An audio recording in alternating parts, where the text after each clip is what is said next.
Hey, what's up, everybody? I'm the voice Pastor Q. Thank all you guys for joining me again for a quick segment of Let's Talk About It. So, you may have seen my post I put up earlier today and I asked your thoughts on it.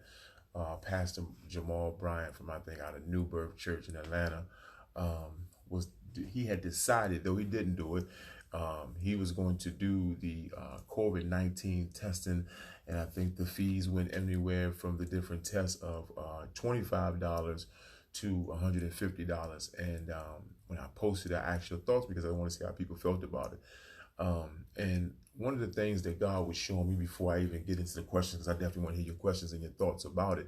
The only reason why I even decided to entertain it, because as a pastor and thus who own businesses, when you in ministry or whatever you and you have to be very careful with things that you invite in. And though these things may allow you to be able to make money, you may make money, but you may lose people in the process. Being a pastor, I've had plenty of people give me different business proposals, and they'll say things like, hey, you know what, you have a lot of members of your church, and you can sell this health insurance, or you can sell this weight loss supplement, or you can sell this particular brand, and because you know a lot of people and you're a fitness trainer, all these things will benefit you. And I totally believe it's true. I think it's a great idea. But me personally, for one, I'm not great at multitasking and doing a whole bunch of things anyway. So I think that what I do is I just need to stick with ministry. And the reason why I say that, because the church has such a bad reputation of hustling and making money off people. So when you're a pastor, preacher, or minister, or anything like that, anything you do that has to do with making extra money is going to be questionable. And you have to understand that it's just the nature of the beast. It's the nature of ministry. Anytime you do anything as a pastor, it's going to be questioned. Anytime it's associated with the church, it's going to be questionable, even if it may have good intent behind it. If I'm preaching you to Sunday and I'm selling you water, or I'm selling you any type of health insurance, or I'm selling you anything, if I'm selling you cookies, I'm selling you dinners, if I'm selling my sermons, or whatever I'm doing, is definitely going to be questionable, because people already have a misconception and their perception of the ministry is to be about hustling. So is it say, hey, I can't do certain things because the way it's going to look?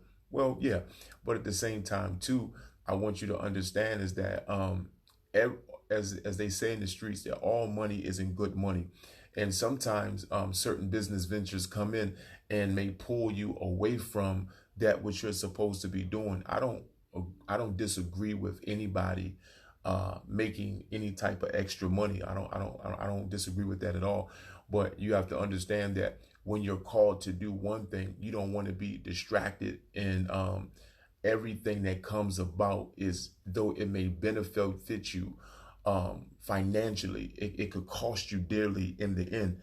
And a lot of people don't understand that. But just because somebody brings you a great opportunity to be able to make more money, it may cost you more time. It could cost you something else, though you're making more money. So when I put up the thing about Jamal Bryant, and I see the fact that he was willing to get into the COVID-19 testing, and a lot of the comments that I've seen people put up, they're like, disgusting, it's about money, this, and that. I truly believe that he has a team of people. And around the time of now, since the churches are not able to have service, somebody probably came up with a great idea, and somebody probably was like, hey, you know what? I'm going to tell you how we can raise some money for the church. We could set up the COVID-19 testing, and we can charge people, and that way we can get back money for the church. I believe that's what somebody did. And you know what? It may have been a great idea. Would I do it as a pastor? Probably not. But because, they have a mega ministry, $1 million ministry. And let me just speak on this ministry too. They help a lot of people. They feed people. They buy a lot of people tennis shoes. There's a lot of good things that the ministry does, right? But because we already know that Jamal Bryant has a bad reputation already, so anything he does, whether bad or good, we're always going to see the fact that he committed adultery, and he had a child out of adultery. And so when you look at things like that, and his name's associated to things that doesn't seem to glorify, edify, the first thing we to think is the hustle. Now, the thing that I looked at is that he was going to do it, and then he decided not to do it. And I think one of the reasons why he probably decided not to do it is because of the backlash that it's getting right now. He's getting the backlash and he didn't even do it. So imagine if he would have went through with it. But I think he probably looked at it and said, you know what? It's not going to be worth it because your reputation can definitely be affected in this. And the fact that he thought about doing it, the post is up and people are looking at, wow, look how the churches are always looking for a way to make money.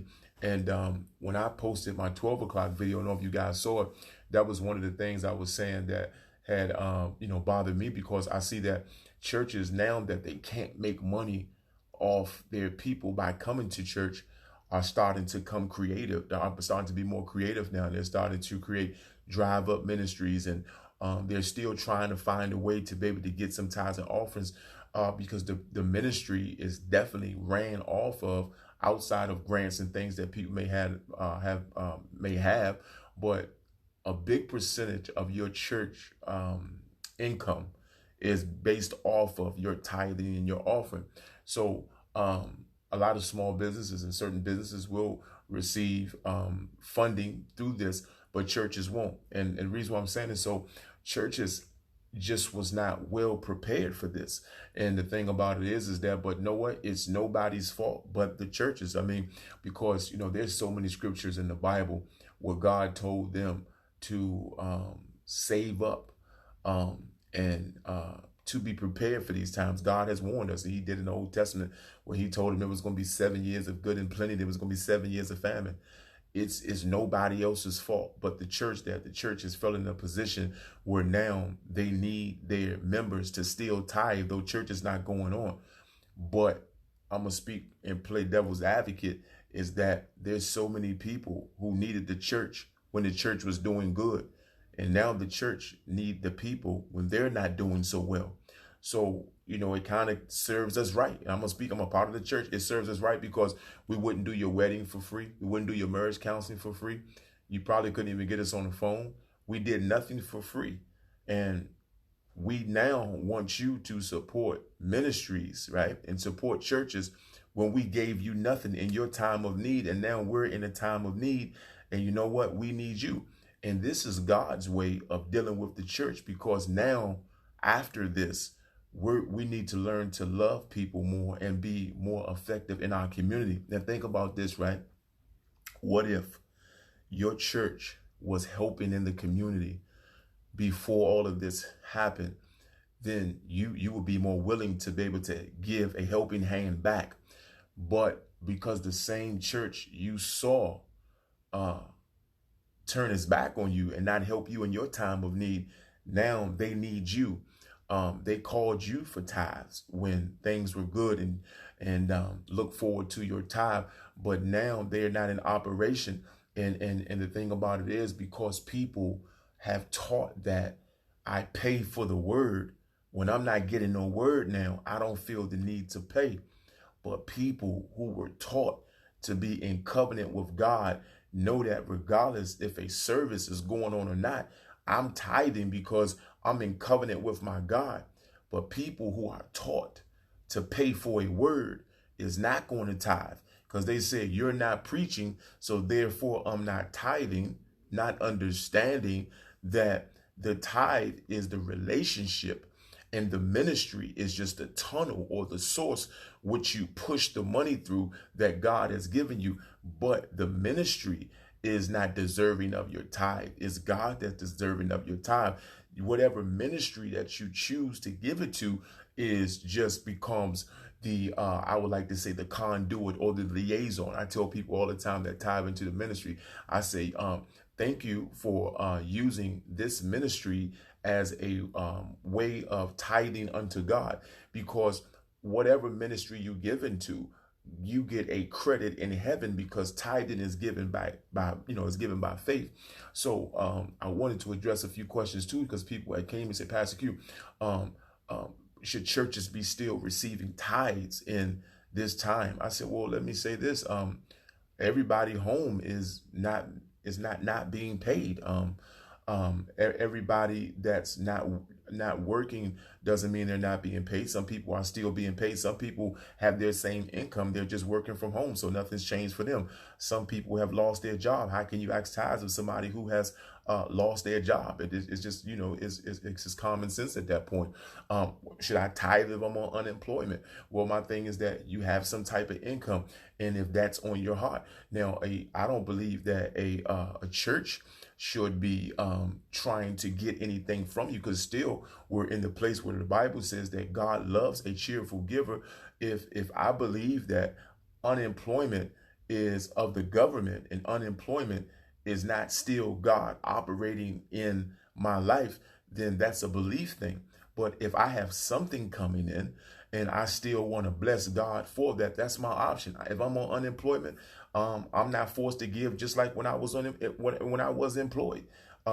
No church should be asking you for anything, because God loves a cheerful giver. God would rather for you to just want to give it. No church should be calling you like a bill collector, still looking for your money. But like I said in the beginning, I taught the church this: it's about your covenant with God. And if your income change, then there's a possibility that your covenant can change. Some of us are still keeping our covenant, but are we forced to tithe? No, you're not forced to tithe. But I understand too that the God that is keeping me right now, a big portion of the keeping that's being done right now came from me tithing and me honoring God with my first fruits when I did have it. Now I'm in a place where I don't have it, and I'm praying to a God, asking him to bless me now that I don't have it. And I want him to still move on my behalf, even though I looked away from him when I did have it, right? So those who were tithers and are tithers, correct me if I'm wrong, are seeing that regardless whether I'm working or not working, I still have favor. God is still making a way. God has made a way for people mortgages to be put 2-3 months behind, your car note to be put 2-3 months behind, your insurance company to be cut 10, 15, 25% on your insurance. So don't tell me that there's still not favor being offered to you inside of this. And I'm not even going to say that it's man's doing. I'm saying that you can't tell me that inside of COVID-19, God hasn't moved on the behalf of some people to be able to get them to show you favor, because you just bought that car and they're allowing you to have 60 months, 60 days, 90 days of deferred payment, right? They're allowing you to not pay your house note right now, right? There's some blessings that are taking place. They are even now talking about giving food stamps to certain individuals, regardless of what their income is. These are all workings of God. While he's asking you to stay in the house, God is still supporting you through this. So when somebody is talking to me about tithing, I don't need to talk to an unbeliever about tithing, because he don't want to give up money anyway. And anybody who is an unbeliever, his money is his God. So money is going to always be a problem with him in the church. If you're looking for a reason not to come to church, it's probably because you want to keep your money, and your money shall perish with you. But those of us who are in the kingdom of God, we don't love our money as much as you love it. So when you hear how much we give to our church, you probably look down upon it and say that we're stupid. But you're the same person that is without right now, because you have no covenant. If you want to go into great teaching, if you want to go into your covenant contract, and if you can check me on this if you want to, somebody read your covenant contract on your tithing and tell me what God said that he would do when you had nothing coming in, and tell me that if you were tithing right now, God has not created. What did he say? Therefore, have no temptation taken you, but such is common to man. But God is what? Faithful, that with the temptation or the test will make a way of escape. What's a way of escape? A way means of escape teaches to be a way out. You mean to tell me that while you're sitting home with no income coming in, or less of an income, while you're sitting home and still being paid, that you don't have your car note and your house note pushed out 60 to 90 days while you still getting your whole check, and you're rushing the country to open back up? It's only because you just tired of being in the house. it is not because you're not making any money. Yeah, and I'm not speaking to everybody, because some people are still waiting on unemployment. You have some people talking about they can't get their hair and their nails done and their hair cut, and there's people out here don't even know where their next meal gonna come from. But the only thing you can talk about is getting your lashes done and getting back to the beauty salon and getting back to the barbershop, not realizing that you are being kept in the season to be able to stay in the house. So try to be sensitive that you want your nails done and your lashes done. And there's somebody not getting money at all. There's a waitress who is not getting money at all. There's somebody who's calling unemployment every day trying to get something to come in and waiting for a check. There's somebody checking their account right now waiting for that 1,200. So, and a lot of these are not God's people. God, from what I've been in conversation with, I've seen God has covered and protected a lot of his people through this. I don't know many people of God. I don't talk to all of them. All the people I've talked to that know God and are children and children of God are being taken care of in this very moment. Though they can't go outside, they're upset about that. But I've yet to hear very few people are on these platforms saying they don't have any food.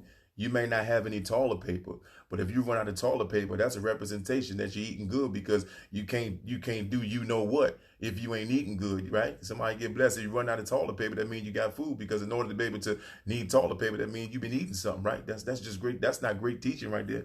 That is common sense. So people are not running out of food. They're running out of toilet paper, meaning they still at home eating good. Some of us are eating too much. Some of us are probably 5 or 10 pounds heavier. We need to stop eating, right? So when some people talk about the tithing and churches are all about the money, yeah, there are some churches and things that are about the money. There are people who are running business, but then there are some people also who are running ministries. There was a church this weekend that was giving out gift cards and handing out food, doing as the tithe said was supposed to do. He says, God says, bring all the tithes into my storehouse, that there may be meat in my house. Some churches were feeding the homeless before this. Some churches were giving away clothes. Some people had ministry that was giving away hats, giving away socks. There were people who were doing things before this started. And you know what? They didn't see the fruits of the labor then. You know when they're seeing it? They're seeing it right now. So going back, I started off talking about the whole thing with Jamal Bryant and his New Life Ministry deciding, but not deciding, they have the thought to do the COVID-19 testing, and then went away from it. And yeah, it would have brought money into the church. And do church bills still need to be paid? Absolutely, right? But you know, as I want to go back and say to this, I don't think that people would have a problem tithing and helping out ministries if ministries and pastors and churches were showing the same support then as they are now, because now your local church is needing you and they need you to do this. And I don't care what nobody say. Nobody's going to want to tithe if they feel like you're just giving a word, if they're not in covenant with God and have not understanding. But the problem is that I have to blame the churches, because you taught people to tithe off of a message instead of teaching people how to tithe, because being in covenant with God. And when you motivate people to tithe, and you have $20 lines and $50 lines, $100 lines, and you motivate people to tithe, when they're not motivated, they won't tithe. But if you teach people without preaching and running out of breath the concept and the benefit of being in covenant with God, so in times like these, then they always know that my tithe and my covenant is always due to God, regardless of what the circumstance is, because people still pay their cell phone bills and pay whatever bills they have to pay without a question. But it's always one or two unbelievers that want to question the people of God about what we do with our money. And them same people don't have the favor that you have. Let me teach you something. I've been in this ministry for a while. Don't let an individual with nothing talk you out of everything, because he don't have the favor you have. Whatever you give into your church, that's between you and God anyway. And the person who say what they wouldn't give don't have no money anyway. Trust me. All the people I know that saying that they don't tithe and what they won't do, they don't have no money anyway. And the thing about it is they trying to hold on to it and they don't have enough of it anyway. So that's just something I want to teach on. But yeah, ministry, A lot of ministries run this thing like a business, but let me say this though. Um, Continue to trust God. If God has put it on your heart to give something, then that's what you do. Let's not make this thing a money thing. It's definitely not a money thing. But like I said, a lot of ministries and churches and things of that nature function and operate off the tithes of the offerings of the individuals. And that's why we're always trying to get people in church, right? Because the more people come to church, the more money you can get. It's the truth of the matter. And that's why everybody wants a big church, because the more people you have, the more money you can make. But the problem is, what people have seen now or see is that when you guys were up and you had your Bentleys, your Rolls Royces, and you had your jets and all that stuff, you would ride by us at the bus station.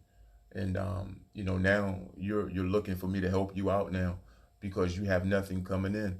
But it's okay if I ask my mega church pastor, what were you doing in the community before this? What were you doing to help me? Because you didn't do anything for free. You didn't do marriage counseling for free. You didn't talk to us for free. You charged us for everything. Now you want my help. But if you understand true concept, as a believer, I've never given anything to my church. I've always given things to God. I just use the church as a conduit. And if you understand that great teaching, if you understand that lesson, you'll always be blessed. I have never given, if somebody asks you a question, I have never given any money to my church. I've only given money to my God. The church is just the conduit or the liaison in that which I gave to, but I've never given money to a church. If you're giving money to a church, that's a business. If you're giving it to it as a conduit, as a place for God to be able to use it, that's tithing, that's ministry. So I wanted to address that because it's just been a lot coming up lately that people keep talking about the tithing and the offering and why church is still asking for it.